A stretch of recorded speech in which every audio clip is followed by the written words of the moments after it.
Student, आज class 8 का ये थर्ड लेसन है, थर्ड चैप्टर है सिंथेटिक फाइबर एंड प्लास्टिक।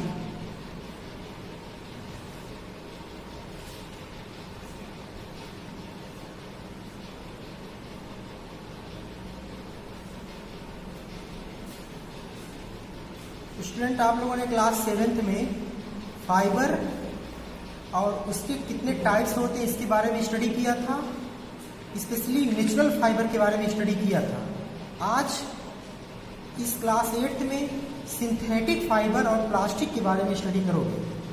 तो पॉइंट वहीं से स्टार्ट होता है कि फाइबर की डेफिनेशन क्या है, फाइबर किसे कहते हैं, ये कितने टाइप के होते हैं, इनका क्या क्या यूज होता है।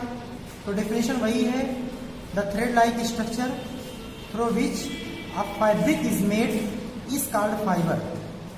धागे जैसी संरचना जिसके वजह से फैब्रिक बनता है उसे फाइबर कहते हैं।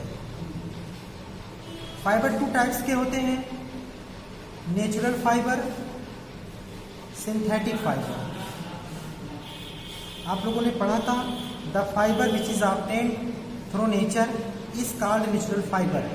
For example wool, silk, jute, hemp, ये सब नेचुरल फाइबर है। Synthetic fibre the fibre which is obtained in industry through chemicals is called synthetic fibre. Example में है रेयान, नायलॉन, पॉलिस्टर, ETC। तो आज हम आप लोगों को सिंथेटिक फाइबर के बारे में ही पढ़ाएंगे। सबसे पहले आप इसको, ये कॉलम आपकी बुक में बना है, इसको जरूर देख लीजिएगा कि कौन सा फाइबर किस सोर्स से ऑब्टेन होता है। जैसे सिल्क, तो ये सिल्क वर्म से, from the cocoon of silk worm. Wool from the soft hair of sea. कौन फाइबर किस सोर्स से मिलता है वो देखिएगा और इसको लर्न कर लीजिएगा। Cotton from the fruit of cotton plant. Hemp from the stem of marijuana plant. Jute from the stem of jute plant. Linen from the stem of flax plant. ये सभी जितना भी आप देख रहे हैं सब नेचुरल फाइबर के एग्जाम्पल है। ओके स्टूडेंट, हम अपने टॉपिक पे चलते हैं। आज का जो टॉपिक हमारा है, मेन टॉपिक जिसके नाम से चैप्टर स्टार्ट है, वो है सिंथेटिक फाइबर। तो सिंथेटिक फाइबर की डेफिनेशन आपने जान लिया, the fibre which is obtain through chemical in industries is called synthetic fibre. इसके कुछ एग्जाम्पल है रेयान, नायलॉन, पॉलिस्टर, एक्रेलिक, ये सब सिंथेटिक फाइबर के एग्जाम्पल है। आप लोग ये समझिए कि सिंथेटिक फाइबर इंडस्ट्रीज में कैसे बनते हैं। तो एक प्रोसेस है, उसका नाम है polymerization. In the process of polymerization different small atom of any fiber is combined together and made a large number of atoms called polymer। जब छोटे छोटे मोनोमर कहते हैं, मोनो मीन्स 1 होता है, स्मॉल यूनिट कह लीजिए किसी की भी, जब वो आपस में कंबाइन होते हैं और लार्ज नंबर में वो यूनिट लार्ज नंबर में मिल जाती है तो उसी को पॉलीमर कहा जाता है और ये प्रोसेस पॉलीमराइजेशन कहलाती है। फॉर एग्जाम्पल, जैसे आप लोगों ने देखा है पॉलीथीन, ये किस तरीके से बनती है। जब एथिलीन CH2 इसके ढेर सारे molecule, number of molecule combine होते हैं हाई टेम्परेचर एंड प्रेशर पर, तो ये पॉलीथीन में चेंज हो जाते हैं। अब ये एथिलीन, ये कहा जाएगा मोनोमर, क्योंकि इसके ढेर सारे मॉलिक्यूल लिए गए और मिल करके क्या बना लिए, पॉलीथीन। तो पॉलीथीन जो बना है, ये प्रोसेस का नाम है पॉलीमराइजेशन। तो जितने भी सिंथेटिक फाइबर बनते हैं वो पॉलीमराइजेशन की प्रोसेस के थ्रू बनते हैं। ओके स्टूडेंट, आगे हम एक सिंथेटिक फाइबर की स्टडी करते हैं। सबसे पहले स्टडी करते हैं rayon. Rayon is the first synthetic fibre which is made in industries. सबसे पहले इंडस्ट्रीज में बनने वाला फाइबर रेयान है, बट इसको हम टोटल सिंथेटिक फाइबर नहीं कह सकते, इसको हम सेमी सिंथेटिक फाइबर कहते हैं, क्योंकि ये फाइबर इंडस्ट्रीज में भी बनता है और साथ ही साथ नेचुरल मेथड से भी बनता है। इसलिए ये टोटल सिंथेटिक फाइबर नहीं है, बल्कि ये सेमी सिंथेटिक फाइबर। और रेयान की टोटल प्रॉपर्टी सिल्क की प्रॉपर्टी जैसी मिलती है, इसलिए इसको आर्टिफिशियल सिल्क भी कहते हैं। आप मार्केट में अगर कोई भी कपड़ा सिल्क जैसा देख रहे हैं तो आप ये ना समझ लीजिएगा कि वो सिल्क है। सिल्क जो होता है वो बहुत कॉस्टली होता है, लेकिन जो रेयान के कपड़े होते हैं वो कॉस्टली नहीं होते, क्योंकि ये सिंथेटिक फाइबर है। टोटल तो सिंथेटिक नहीं है, बट सिंथेटिक है ना, तो इसलिए ये बहुत ज़्यादा कॉस्टली नहीं होता, लेकिन इसकी सारी प्रॉपर्टी सिल्क जैसी होती है, इसलिए इसको आर्टिफिशियल सिल्क भी कहते हैं।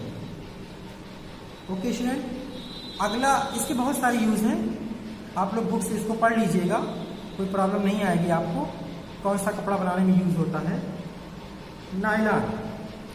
इसका नाम ही दो सिटी के नाम पे रखा गया था, नाई यानी न्यूयॉर्क के नाम पे, प्लस लंदन के नाम पे। दो नाम से मिलकर ये नायलॉन बना है।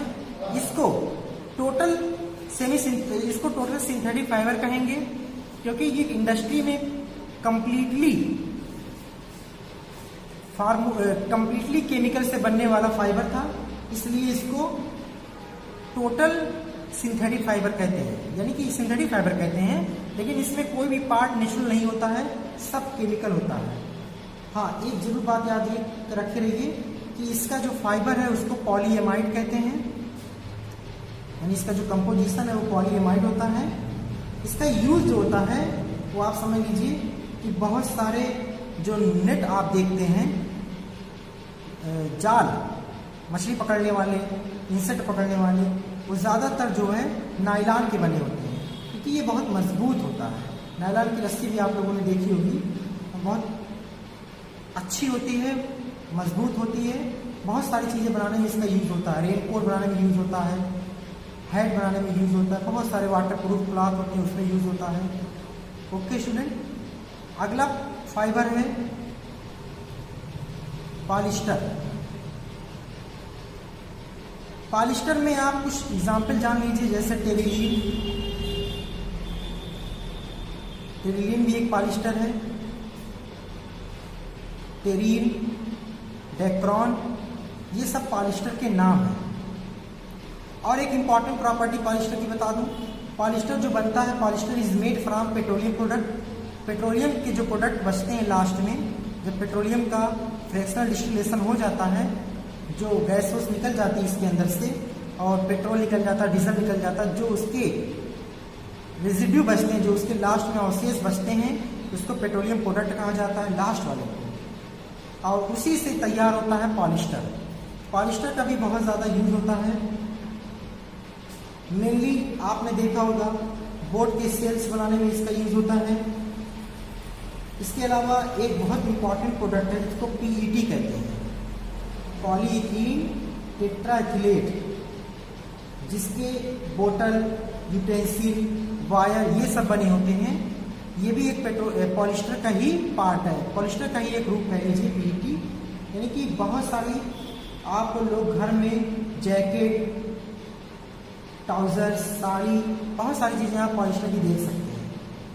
ओके स्टूडेंट, तो ये सब कुछ सिंथेटिक फाइबर के एग्जाम्पल थे, उनके यूज थे। एक इम्पॉर्टेंट सिंथेटिक फाइबर है जिसको हम लोग प्लास्टिक के नाम से जानते हैं। ये भी अभी हमने आपको बता दिया था कि ये किस तरीके से बनता है। एथिलीन के ढेर सारे मोनोमर आपस में लिए जाते हैं। एथिलीन का फार्मूला है CH4। जब इसके ढेर सारे मोनोमर आपस में लिए जाते हैं हाई टेम्परेचर और प्रेशर पर, इसकी जो डबल बॉन्ड की चेन होती है वो टूट जाती है सिंगल बॉन्ड में, CH2 सिंगल बॉन्ड CH2, और ये पॉलीथीन बन जाती है। पॉलीथीन का यूज़ बताने की ज़रूरत है नहीं, आप सब अच्छी तरीके से जानते हैं। एक बात बता दूं कि पॉलीथीन दो टाइप के होते हैं, ये इंपॉर्टेंट है आपके लिए। पॉलीथीन नहीं बल्कि प्लास्टिक दो टाइप के होते हैं, एक होता है थर्मोप्लास्टिक और एक होता है थर्मोसेटिंग प्लास्टिक। इसको आप लोग जरूर याद कर लीजिएगा, ये मोस्ट इंपॉर्टेंट है। Thermoplastic a plastic which can be moulded again and again into different shape. ऐसे प्लास्टिक जिसको बार बार अलग अलग शेप में बनाया जा सकता है, ऐसे प्लास्टिक को थर्मोप्लास्टिक कहते हैं। इससे कुछ एग्जाम्पल आप जरूर जानिएगा, पीवीसी, पॉलीथीन, ये इसके एग्जाम्पल हैं। मतलब जितनी बार चाहें आप अलग अलग रूप इसको दे सकते हैं। बट थर्मोसेटिंग प्लास्टिक एक बार जिस रूप में आ गया दोबारा से रीमोल्ड नहीं किया जा सकता है, इसको कहते हैं thermosetting plastic. Okay student, thermosetting plastic, इसके भी एग्जाम्पल आप याद कर लीजिए, जैसे बेकेलाइट है, मेलामाइन है, ये सब इसके एग्जाम्पल है। तो इम्पॉर्टेंट पॉइंट क्या था कि थर्मोप्लास्टिक ऐसी प्लास्टिक जिसको रिमोल्ड किया जा सकता है again and again, thermosetting plastic remould नहीं किया जा सकता है अगेन एंड अगेन। इसके एग्जाम्पल हमने बता दिया। बाकी बुक से आप लोग इसके बारे में एक नोट्स बना लीजिएगा अच्छे से। अगला टॉपिक आता है प्लास्टिक एंड एनवायरनमेंट। आप जानते हैं कि प्लास्टिक नॉन बायोडिग्रेडेबल मटेरियल है, इसका जो है ये डिकम्पोज नहीं होता है इजिली। जो माइक्रो ऑर्गेनिज्म होते हैं उनकी प्रॉपर्टी होती है कि वो चीज़ों को ब्रेक कर देते हैं, लेकिन प्लास्टिक के साथ वो ऐसा नहीं कर पाते, इसलिए प्लास्टिक पॉल्यूशन फैलाने का जिम्मेदार माना जाता है।